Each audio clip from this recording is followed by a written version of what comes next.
नमस्कार। News room में आप सभी का स्वागत है। लगभग 6 दशकों के बाद संयुक्त राष्ट्र महासभा में किसी सीरियाई राष्ट्रपति की मौजूदगी अंतर्राष्ट्रीय राजनीति को नई दिशा देने जा रही है। हम आपको बता दें कि सीरिया के नवनिर्वाचित राष्ट्रपति अहमद हुसैन अल शर्रा, जिन्हें उनके पूर्व नाम अबू मोहम्मद अल जुलानी के रूप में भी जाना जाता है, वह न्यूयॉर्क पहुंच गए हैं।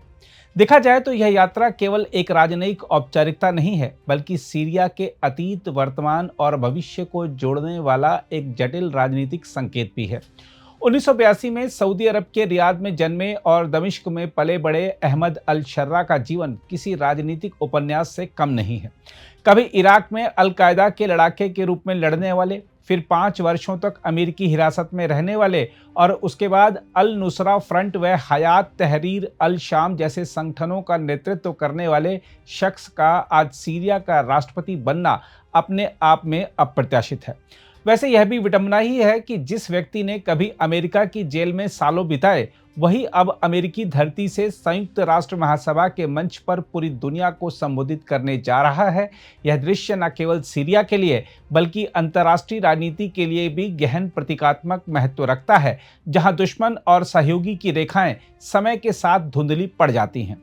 हम आपको याद दिला दें कि अहमद अल शर्रा कभी हयात तहरीर अल शाम जैसे उग्रवादी संगठन का शीर्ष नेता था, जिसे पश्चिमी देशों ने आतंकवादी संगठन करार दिया था। अमेरिकी गिरफ्तारी, अल कायदा से जुड़ाव और उसके बाद सीरिया में असद शासन के खिलाफ लड़ाई, इन सब ने उनके जीवन को विवादास्पद किंतु निर्णायक आयाम दिया। दिसंबर 2024 में असद शासन के पतन के बाद उन्होंने सत्ता संभाली और खुद को सुधारवादी नेता के रूप में प्रस्तुत करना शुरू किया।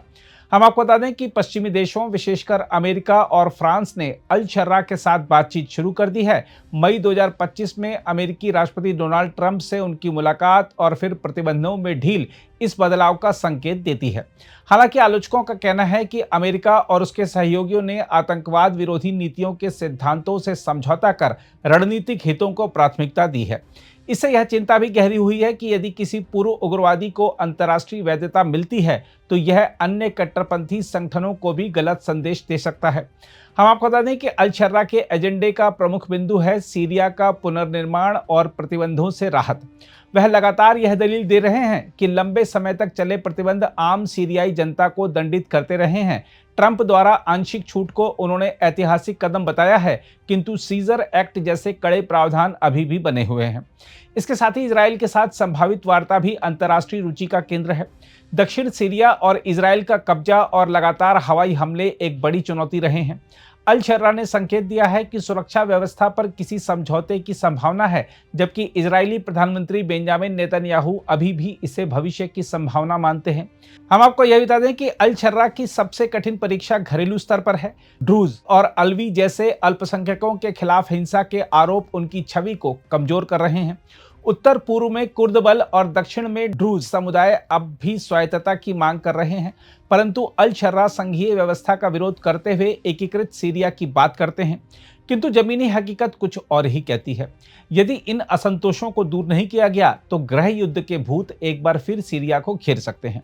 देखा जाए तो अल शर्रा की अंतर्राष्ट्रीय मान्यता केवल उनके सुधारवादी दावों की वजह से नहीं है, बल्कि यह अमेरिका रूस प्रतिद्वंदिता का हिस्सा भी है। रूस लंबे समय से असद शासन का प्रमुख सहयोगी रहा है और सीरिया में उसकी सैन्य मौजूदगी पश्चिम को चुनौती देती रही है। ऐसे में अमेरिका के लिए अल शर्रा के साथ संवाद और सहयोग क्षेत्रीय शक्ति संतुलन बनाने की एक रणनीति भी है। हम आपको बता दें कि 5 अक्टूबर को सीरिया में संसदीय चुनाव होने जा रहे हैं। यह असद शासन के पतन के बाद का पहला चुनाव है, किंतु अधिकांश सीटें इलेक्टोरल कॉलेज के जरिए भरने का प्रावधान है। करोड़ों विस्थापित नागरिकों के कारण सीधा मतदान संभव नहीं हो पा रहा। सवाल यह है कि क्या इस प्रक्रिया से वास्तविक लोकतंत्र का बीजारोपण होगा या यह केवल सत्ता की वैधता हासिल करने का माध्यम बनेगा। देखा जाए तो अहमद अल शर्रा का संयुक्त राष्ट्र महासभा में भाषण और अंतर्राष्ट्रीय मंच पर उनकी मौजूदगी सीरिया के लिए एक ऐतिहासिक मोड़ है, किंतु यह स्पष्ट है कि उनका अतीत वर्तमान को पूरी तरह ढक नहीं सकता।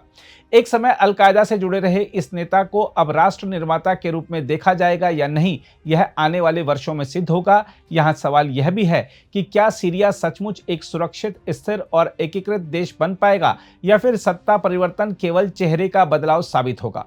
दुनिया की नजरें अभी सीरिया पर टिकी हैं, जहां हर कदम इतिहास रचेगा या फिर इतिहास की गलतियों को दोहराएगा।